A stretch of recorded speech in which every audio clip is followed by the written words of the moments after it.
Less ideology-driven, or so was the main message from President Trump. What's your takeaway?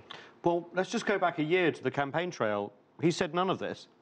Very strongly anti-Muslim, some rhetoric which really worried the Middle East, America first, America first.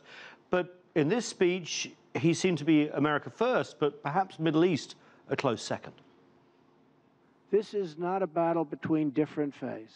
The US president delivered his speech, but said the US was not there to lecture. From now on, Trump said the US would seek gradual reform in the region, not sudden intervention.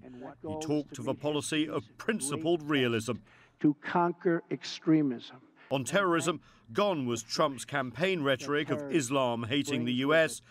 Instead, he chose to label terrorism as just evil. The president is clearly indicating that this fight of good against evil has nothing to do with religion. It has nothing to do with country. It has nothing to do with ethnicity. This is clearly a fight against good and evil. He did ask Arab nations to do more in confronting groups like ISIL, or Daesh as it's known in the region, and his officials speaking from Riyadh said development of the region was dependent on stamping out the threat. Trump's Saudi hosts are likely pleased that there was no confrontation with Islam, but critics have accused Saudi Arabia and other Arab states of not always prioritizing the fight against Sunni Islamic terrorism over battling Iran. On Iran, Trump and his officials called Tehran a regime responsible for so much instability in the region. Iran continues its hegemonic activities in this region, in Yemen, in Iraq, in Syria, in its support of Hezbollah in Lebanon. And until Iran shows its willingness to be a good neighbor, I think it's the words that were used by many.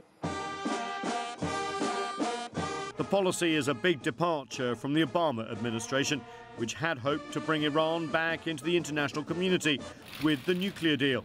And while the Trump administration is staying with that deal inked with other world powers for now, its rhetoric against Iran is heating up.